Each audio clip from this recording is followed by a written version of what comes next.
Mukyala wa driver yatiddwa omukulu Pastor Bujingo n'atulimbalimba nti masasi ate olunaku olwaleero Atabuse era ayagala Bwenkanya ku muntu we eyatiddwa. Baganda bange ensonga zeeyongeredde ddala okutabukira ddala.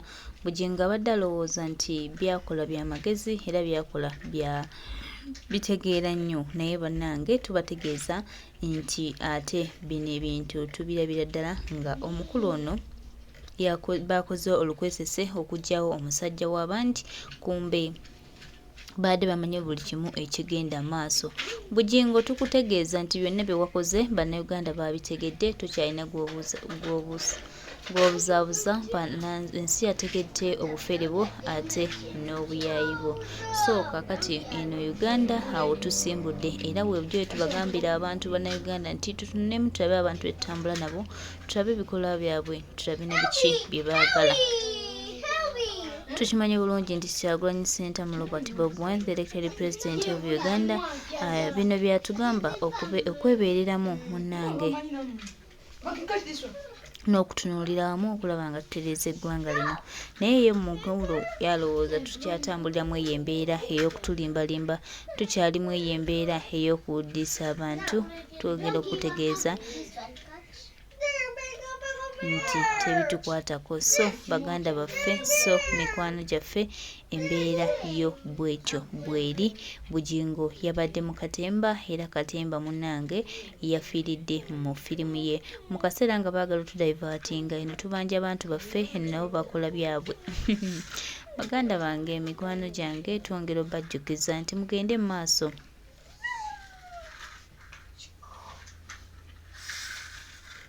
Mugende mu maaso n'okuba nga mukola ebintu bino, naye nsi temujja giwangula. Kati Bujingo bujje tumugamba nti akuumibwa bwa SFC, naye munnange teri wa SFC abadde akuuma Bujingo. Nange tulabye nnyo n'abasajja bano. Tulabye n'abasajja bano. Buli kimu mu kaseera nga tukibuuza kiriwa, buli kimu mu kaseera nga kitubuuza nti lwaki bano bagenda mu maaso n'okukola ebintu bino. Tetumanyi lwaki bo bagenda mu maaso n'okuzannya bannakatemba nga babazanyisa buzanyisa. Ya accident ya motoka bwe babatomera nga mbadde mu motoka omuntu n'atomera emabega. Allah. Onafuwa wenna n'owulira ng'owotose nga tokyalinamu luyingo n'olwo. Bannayuganda essasi limu livuga, buli omu n'abuna emiwabo. Buli omu n'abuna emiwabo. Omusajja yawuliriza amasasi 10 n'asigala nga talina fiya, nga amafuta ga Mukama, omusaayi gwa Yesu Kristo Omunazaalesi, omwana ow'omuliga nga gamubumba katidde gati. Mukama we Kanani, Katonda we Kanani akola.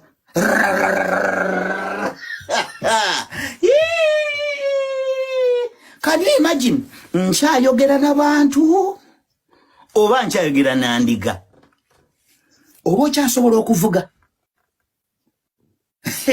Bwe kibanga Jeno Katumba wamala, tugambe Jeno Katumba wamala mutiitiizi nnyo, nti Pastor Bujingo ye mugumu, nga bwe bamala okuba ebyasi omusajja yali takyasobola, abaana baga mumutwale lwampaka, yeetaaga kutwala kujjanjaba. Ye yali already amagezi gamwedde mudanga yatidde dda atalabuta zaati ka video nva kakola video internet etereka mulabo omusajja bwe yali abolyana ne just pastor yimirira ku katuuti. Yeto mukanga na byasi mukama wenga mukama nga amuli mu gandura. Pastor Bujingo, you have to be investigated seriously. Whatever you did to this driver, nga ye yasazeewo mwamusaddaase busaddaasi, byonna ebintu tebigatta. Ojuti motoka ku crime scene. Omusajja oli baamugyawo bujja. Emmotoka bwe bagikuba ebyasi, windscreen yonna abavuzi b'emmotoka bakimanyi. Windscreen ejjamu zikuraka weziti, oba tokyalaba na gy'olaga. Pastor Bujingo yadde alaba atya gy'alaga. Oba emmotoka tebagikubye windscreen, amaanyi ago gonna obuvumu obwo. Wuno eyabadde n'omuntu gwe basindogomya amasasi, gwe basindogomeza amasasi, taliiko yadde akasaayi akamusammukidde. Kyetuga eyo essaati bamuleetedde ndeetere nga yakava mu ICU. wuuyo Taliko yadde akasaayi akamusammukidde nga gwe babadde naye bamukubye rawundi 15 Taliko nga babadde mu mmotoka yeemu Taliko yadde akasaayi akamusammukidde omwana oyo aleegetta malabentwe omusaayi tegwasobodde musammukira yabadde eri wansi ng'ateekinze kava yitawo wano enseekulabe batulaga omusaayi ng'ali mu ICU emulago wuuyo omulabye mukwano ojja kuleeta Pentagon osaaga olabika oyagala kuyitamu na ssente za kkanisa oyagala kubba mukama weetikka ebiweebwayo ogende nabyo bisabe nabyo asayiramu ojja tunnyonnyola omwana w'abandi leero silwaki si ye yavuze gwe wavuze ojja tuga survival instinct silwaki we baakubye amasasi wapaakinze wasibye nandi buleki n'ogisiba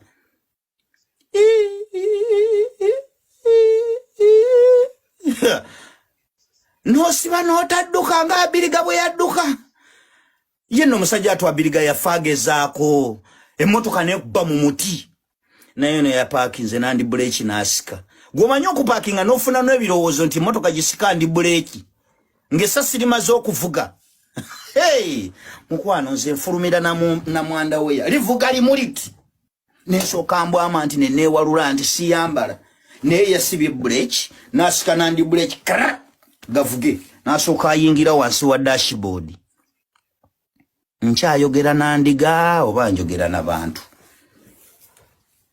nkyayogera nandiga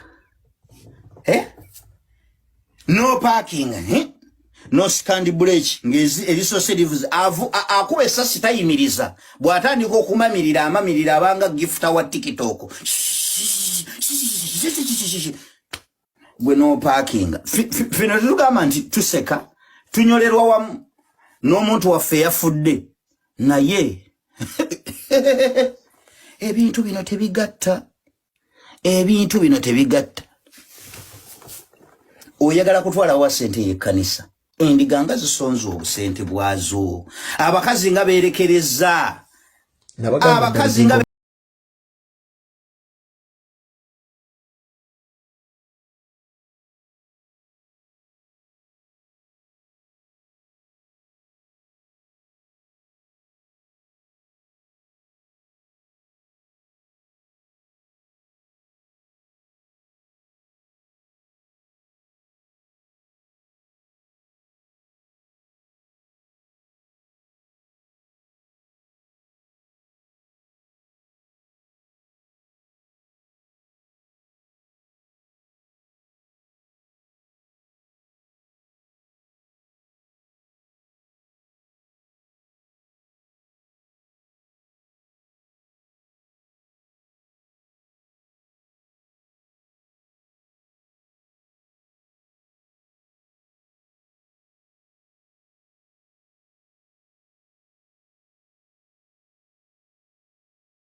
Today mafia mwampakanya mafia omusumba omutemo omusi yaseddereva olwokuba ndawulira nti simanyi dereva alina sema intermessage yalinga linkinga wakati wasomye wa makula niba zibavuga bayita babbini yingire mu voice note bwatambulanga sina kinde beka alingiza makula atawaza awo tujja kugendawo nkyagenda ku ngeri gye bamukubyemu bullet.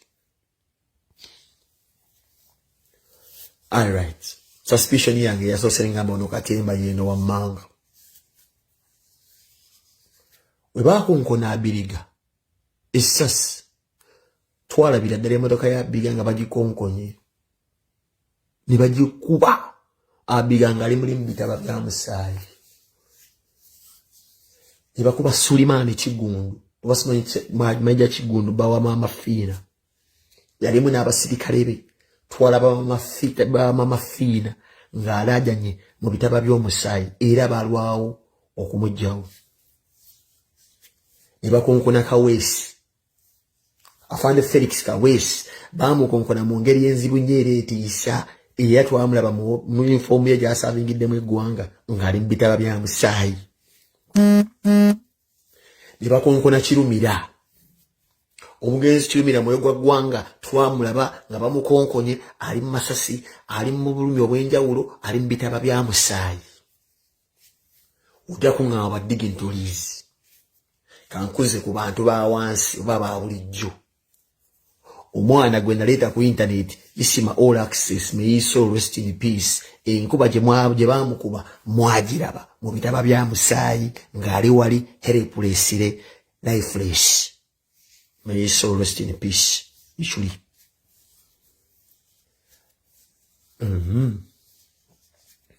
Waliwo enfa bbiri ezizze zeddiringana ekitategeerekeka. Enfa emu ey'omusajja ayitibwa Sobbi. Eno yo ekyusiza mu nfa zonna ezibadde ziriwo. Ng'era enfa eno eraga nti Sobbi baamukuba miggu. Ewataava video asafeesinga tera bwani yamukuba baba kuki batugamba bugambi Sobbi attiddwa. Ebadde enfa ebadde kyakasinga okubeera ng'etuje ekikuku mutwe oba ku maaso ne tandika okubanga tujja tugamba naye nga tekukyeni abantu abadde bajja bakonkona Sobbi omusajja omussi kuteera kugamba bunno batugenda kubeera nga tumukaabira ne wabaoneka video akafuluma nga Sobbi afudde. That wasn't enough. Olunaku lw'eggulu bagambye mbuno pastor bamukubya amasasi era amasasi agalese omusajja we badriver we ng'afudde. Tuddeyo kemabega kugattabo gassi akubiddwa ku ssasi somino ono kyekibira bamaze omukoona. Abantu bano abakuba amasasi bali well trained kizibu okubeera nga amisinga. Ojja kubuuza Bobi Wine webigeje battamuka Yasini Kawuma bana abasajja bakubira ddala ku nnyama era omuntu gwe bamutumye ku mission tayinza kukuba bukubi budwayivawo n'atambula n'agenda. Kati n'ebibuuzo byange bino bigende wa Pastor Bujingo. Pastor Bujingo bakubye ddereeva ne bamutta allegedly. Pastor Bujingo wagambye ekyakuwonyeza wakutte steering n'osekandi buleki n'ogwa wansi wa steering. Kitegeeza wagudde wabadde omulambo oba amagulu g'omulambo. Sisuubira nti baakubye driver n'akulekera steering gye n'abuukamu n'agweri gwe todda wansi w'emmotoka. Statement wagambye wagenze wansi wa steering ne weekweka. Nze mbuuza Pastor Bujingo. Ekigendo ky'abasajja bano baali bazze kutta driver oba ggwe? Gwe tebategeera nti essasi likutte driver oba likutte ggwe. We bategedde nti kutte driver ne bagenda omulimu gwabwe nga guwedde baali bazze kutta driver oba ggwe. Lwaki ggwe baakulese banze okutta driver ate nga kiki kyabadde ekigendererwa? Bwe kiba nti yabadde driver kyekadde ekigenda ky'okutta driver lwaki ggwe bamaze okukuleka? Baletegedde tebakubye driver lwaki ggwe baakulese? Njagala answer Bujingo. Basomino ono sema amasasi gasomino ono gamanye gasiiwa mazibu gabuuka. What was the purpose of this gunmen attacking you? After they realized tebakubye ggwe, why did they evacuate the place? Tebakumaliriza okyali mu mmotoka. How did you end up in a hospital?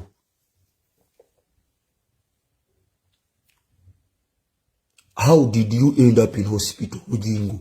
How? Ani yakuvuze?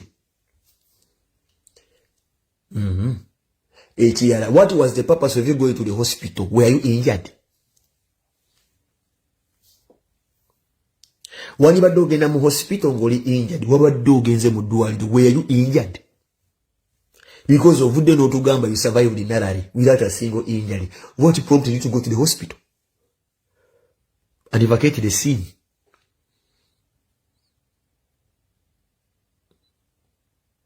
Ekirala, Mr. Bujingo, bwe bakuwa omuntu bullet mu Uganda, zonna zimada cases zibadde war, people gather. Ekyo kibeera kintu kikangabwa kyamaanyi. Naddala nga gwe mmotoka yemanyikiddwako praise God ya Pastor Bujingo buli omu agimanyi. If these people bakukubya amasasi, abantu bade bagenda kugenda nga bakolawo kye bayita agajagalalo babeeraawo. Why would this man take just a picture nga kiri blurry kiyaba circulate ku social media batabeera na data kuna buvumu kwata ka video. Wavudde mmotoka n'obagobesa bigere ate osanga boya logenda mu ddwaliro. Watabeera na video yo desa facing muganda wange. Oba nti no driver bamujjamu abantu bakuŋŋaanyi. Essasi obanga bassa omuntu Uganda mujje mulaba abantu bebatta abantu bakuŋŋaana ku mmotoka kabeere yituli bamalo bate balwawo nombo ate n'ekirala weetegeze sequence z'abantu abantu bonna bebatta abantu bamulwawo mangu balwawo n'omujjawo Kigundu bamukuba amasasi mamafiya n'akubira Museveni ng'akaaba ng'amazeewo ssaawa 2 Mulugwa gwange bamalawo essaawa ng'emu Felix Kolaije yasimanyi Felix Kabwesa amalawo essaawa nga 5 Isima All Access yamalawo ssaawa nga 2 Nze mbuuza we bakukubidde siba amasasi awo tewabadde omuntu yafiriminzeeyo kavako. You took the picture yourself and circulated it on social media. Bujingo ndabagamba dda Bujingo oli mafia omusanyi gwe bayita omuntala hamwe. Bujingo oli mafia sanyi ntala hamwe bw'abajjira ku byennyanja Bujingo liwe mafia. Kati omusajja wamusse okubamba abadde alingiza amakula. Otekewo akawaayiro nti bakutidde sente za Pentagon abantu obabbi. Ne waki muli babi nnyo. Gwe twakugwayo tewali byakukusa. Ate n'ekirala sitanti zammwe zino you need to be well stage managed and rehearsed. Nga temunnaziteeka muguni fe tuzira bintu biri mbuno tulimu okubalaba mututiisitiisi muteekewo ekikanga abantu omusumba bagala kumutta. Muziraasinga muzirenga kuba n'ekirala okumanya olina musiru onoonsonyiwa. Oli musiru nnyo yabadde asematuza okufalira abadde mu bigundi by'emunaabuulirira. Olaba abaana bano bali ababi mbu the friends of Muhozi be baakeddeyo ekye mubikka kale bulabye ndabye olina ennyumba nnungi abantu bazze okukyalira naye ndigazo maama zibeera mu bitoomi evo oba waliwo erigaggawala omulokole mulaba edduka bali bamupamale mu mutwe. Omusajja yeetutte mu ddwaliro n'ava mu ddwaliro yekka atuyita basiru. Nebbalamu mukola ebintu bino bbalamu mukola ebintu bino muzanyisa obulamu bwo. Kati obulamu bwoyo omusajja bwabusiise ddereeva mune muyisaawo ekyammwe ekisinga okunnyiza ebirokole bino ebibuuza mbu the man of God that this time what this moment obulamu bwolikawo bwoyo tebukyamatalinga ddereeva. Naye basajja mmwe mussa abantu oli ku Sabula TV.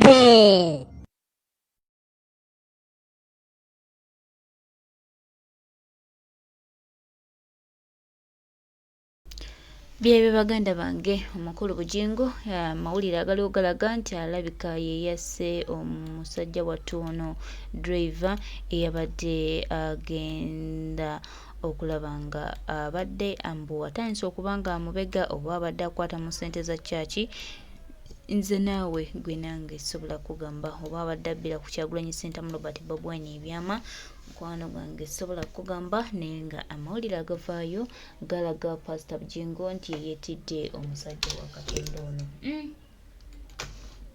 Kyokka bannange bapasita balimba omusajja wa SFC be bamukuuma atuwoza mukadde wa kkanisa obulimba obumujjudde obukuusa bw'ayagala okutusibako n'okusiba ku ggwanga kyokka ng'ate amazima amatuufu agamanyi. Bannange tusabe Uganda yaffe eterere, tusabe byonna ebikyankalanya biterere, tusabe nga tutereeza buli kimu ekyakyamu era tulabe nga tutereeza eggwanga lyaffe kubanga Museveni ye owatali kwonoona taba na bulamu. Yajja kwonoona, yajja kusaanyaawo, talina kalungi ke yajja otuleetera okuggyako okwonoona ebyaffe.